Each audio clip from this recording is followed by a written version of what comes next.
Olá, ouvinte. Seja bem-vindo ao canal Mistério X. Hoje, vamos iniciar mais uma história do quadro Medo ou Mistério. A história de hoje é sobre um homem acusado de assassinato, mas, ao longo da trama, uma reviravolta surpreendente mudará completamente o rumo dos eventos. Espero que gostem. Não se esqueçam de deixar o seu like e se inscrever no canal para acompanhar novas histórias.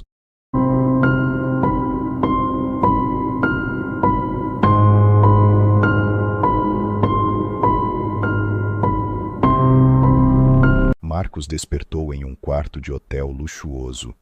O sol da manhã invadia o ambiente pelas janelas semi-abertas. Ele sentia uma dor de cabeça pulsante e uma sensação de desorientação. Ao virar-se na cama, seus olhos se arregalaram ao ver uma mulher deitada ao seu lado, morta, com o corpo coberto de cédulas de dinheiro.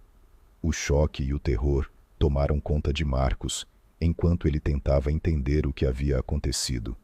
Marcos respirou fundo, tentando acalmar-se. As memórias da noite anterior eram turvas. Ele lembrava-se de um jantar romântico, de brindes com vinho e de conversas íntimas. Mas a sequência exata dos eventos escapava-lhe. Com as mãos trêmulas, ele verificou seu telefone. Nenhuma mensagem, nenhuma ligação. Ele precisava agir rapidamente. Levantando-se cuidadosamente, ele começou a inspecionar o quarto. Havia uma garrafa de vinho vazia sobre a mesa, 2 taças, uma delas quebrada, e um rastro de roupas espalhadas pelo chão. Seu coração acelerou quando encontrou um bilhete amassado debaixo do travesseiro da mulher. Nele estava escrito: "Clara está morta. Você sabe o que fazer.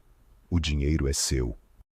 O telefone do quarto tocou, interrompendo seus pensamentos. Marcos atendeu, tentando soar calmo. "Senhor, a polícia está aqui. Recebemos uma denúncia de barulho no seu quarto durante a noite. Podemos subir?" Perguntou a voz do outro lado da linha. Marcos sentiu um frio na espinha. Ele sabia que, sem uma explicação, ele seria o principal suspeito. "Claro", respondeu ele, tentando ganhar tempo. Precisava pensar em um plano. Enquanto aguardava, Marcos continuou a vasculhar o quarto. Encontrou um cartão de visita com o nome Daniel Cortez, investigador privado. Quem era esse Daniel? E por que Clara teria um contato como esse? A porta foi aberta bruscamente pela polícia. "Mãos ao alto!" gritou um dos oficiais. Marcos levantou as mãos, sentindo o pânico tomar conta de si. Foi algemado e levado para interrogatório. No departamento de polícia, as perguntas foram diretas e implacáveis. Marcos contou o que sabia, mas era evidente que não acreditavam nele. Precisava de ajuda, e rápido. Marcos estava sentado em uma sala de interrogatório fria e sem janelas, tentando manter a calma enquanto a polícia fazia perguntas incessantes. Ele sabia que, sem ajuda, seria difícil provar sua inocência. Lembrou-se do cartão de visita de Daniel Cortez, o investigador privado, e teve uma ideia. "Preciso de um advogado", disse ele, interrompendo um dos policiais. "Tenho direito a uma ligação." Relutantemente, os policiais permitiram a ligação. Com as mãos trêmulas, Marcos discou o número de Daniel. "Alô?", respondeu uma voz firme do outro lado. "Daniel Cortez, aqui é Marcos. Estou na delegacia, acusado de algo que não fiz. Clara está morta. Preciso de ajuda." Houve um breve silêncio antes que Daniel respondesse. "Estou a caminho. Não diga mais nada até eu chegar." Menos de 1 hora depois, Daniel entrou na delegacia, sua expressão séria e determinada. Ele foi direto ao oficial de plantão e apresentou suas credenciais. Após uma breve conversa, ele foi permitido entrar na sala de interrogatório, onde Marcos estava detido. "Marcos, vamos resolver isso", disse Daniel, sentando-se ao lado dele. "Quem é você?", perguntou um dos detetives, desconfiado. "Daniel Cortez, investigador privado. Fui contratado por Clara para investigar um esquema de lavagem de dinheiro." Marcos é uma testemunha-chave e precisa ser tratado como tal, não como um suspeito, afirmou Daniel, com autoridade. Daniel começou a apresentar provas que havia reunido durante sua investigação para os policiais, incluindo registros de comunicações entre Clara e os membros da rede criminosa. Ele também mostrou o bilhete que Marcos havia encontrado, sugerindo que Clara estava trabalhando em algo maior e que Marcos estava sendo incriminado. Clara estava tentando derrubar uma operação criminosa de dentro, explicou Daniel. Marcos foi envolvido sem saber e está em perigo. Precisamos garantir sua segurança e colaboração.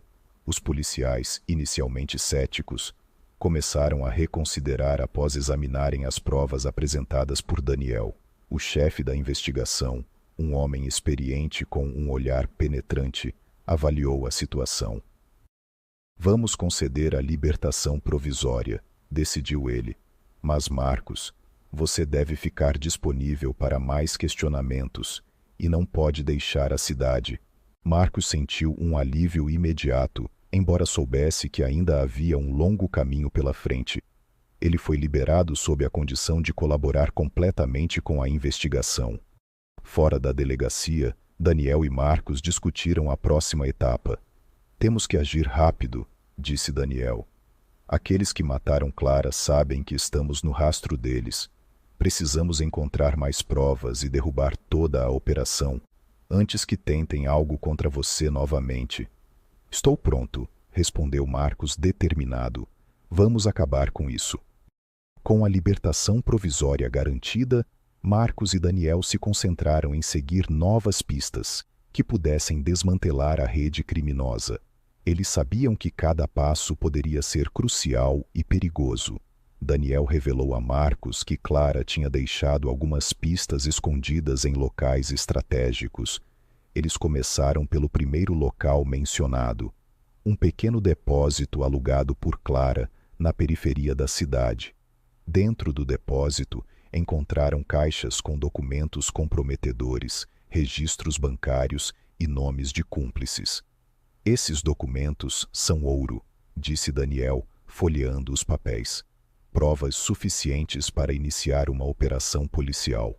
Marcos e Daniel, munidos das novas informações, começaram a infiltrar-se nas operações criminosas.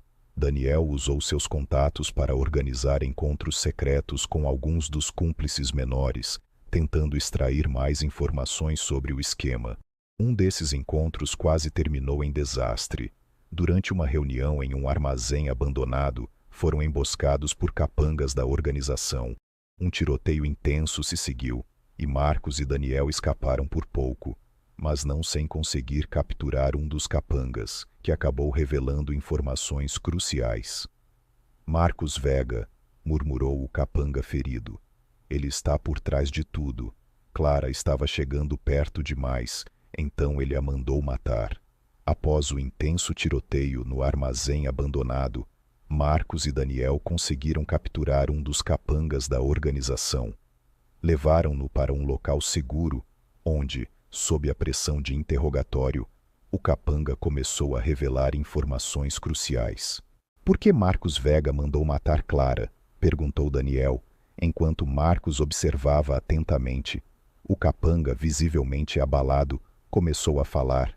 Clara estava chegando perto demais. Ela tinha provas suficientes para derrubar toda a operação. Marcos descobriu que ela era uma agente infiltrada. Ele não podia deixar isso acontecer. E por que eu fui parar naquele quarto? Por que fui incriminado? Questionou Marcos, tentando entender sua conexão com o caso. O capanga olhou para Marcos, com medo nos olhos. Você era o bode expiatório perfeito. Clara estava ficando próxima de você, e Marcos sabia disso. Ele usou isso contra ela e contra você. Clara confiava em você, então ele planejou a armadilha. O dinheiro, o bilhete, tudo para incriminá-lo e desviar as suspeitas dele. Com as revelações do capanga, Marcos e Daniel tinham uma imagem mais clara dos acontecimentos. Clara havia sido uma agente infiltrada, tentando desmantelar a rede criminosa de Marcos Vega por dentro. Sua relação com Marcos tinha se tornado um ponto vulnerável, que Marcos explorou para desacreditar Clara e eliminar uma ameaça. Clara sacrificou sua vida para tentar derrubar Marcos, disse Daniel, com um tom sombrio. E agora precisamos honrar seu sacrifício. Marcos e Daniel, munidos das novas informações, coordenaram uma operação com a Polícia Federal.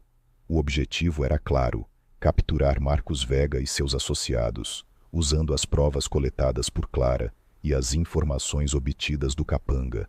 A operação foi complexa e envolveu várias unidades policiais. Na noite marcada, Marcos e Daniel estavam à frente da ação. A tensão era alta, mas a determinação de ambos era maior. Quando a operação começou, houve confrontos intensos. A organização de Marcos estava bem armada, mas a surpresa e a precisão da operação garantiram seu sucesso. Marcos Vega foi capturado, juntamente com os principais membros de sua organização. Com Marcos Vega preso e a rede criminosa desmantelada, Marcos sentiu uma onda de alívio e justiça. Ele visitou o túmulo de Clara, deixando uma flor e refletindo sobre tudo o que aconteceu. De repente, uma lembrança o atingiu como um raio. Ele se lembrou de onde conheceu Clara pela primeira vez. Era uma noite chuvosa quando Marcos entrou em um café acolhedor para se abrigar da tempestade. Foi lá que viu Clara pela primeira vez. Ela estava sentada em um canto, lendo um livro, com um olhar determinado, mas com um sorriso gentil, quando seus olhos se encontraram. Eles conversaram sobre trivialidades, mas a conexão foi instantânea. Clara se apresentou como uma jornalista investigativa e Marcos como um empresário em ascensão. Sem saber, aquele encontro casual mudaria suas vidas para sempre. Você sempre teve um olhar tão determinado, murmurou Marcos para si mesmo, de volta ao presente, em frente ao túmulo de Clara. Desde o primeiro momento, você estava destinada a algo grande. Marcos, com voz emocionada, continuou a falar. Você arriscou tudo por uma causa maior. Nós conseguimos. A justiça foi feita. Ele se levantou, sentindo uma mistura de tristeza e gratidão. Daniel estava ao seu lado, em silêncio, respeitando o momento de Marcos.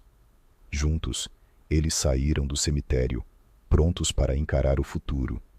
Meses depois, a vida de Marcos começou a encontrar um novo rumo. Ele se juntou a Daniel na investigação de casos de corrupção e crimes financeiros, honrando a memória de Clara ao lutar pela justiça. Marcos sentiu que Clara estava sempre ao seu lado, guiando-o e inspirando-o. A dor da perda ainda estava presente, mas ele encontrou conforto na missão que Clara deixou para ele. Marcos refletiu sobre a importância da justiça e do sacrifício. Clara havia arriscado tudo para derrubar uma organização criminosa, e seu legado viveria através das ações de Marcos e Daniel. A verdade e a justiça sempre prevaleceriam, e era isso que Clara havia ensinado a eles. Nunca esquecerei o que você fez, Clara, pensou Marcos. Seu sacrifício não foi em vão. Continuaremos lutando por você e por todos que buscam justiça. Com essas palavras, Marcos se sentiu em paz, sabendo que estava no caminho certo. O futuro ainda tinha desafios, mas ele estava pronto para enfrentá-los, guiado pelo exemplo de coragem e determinação de Clara.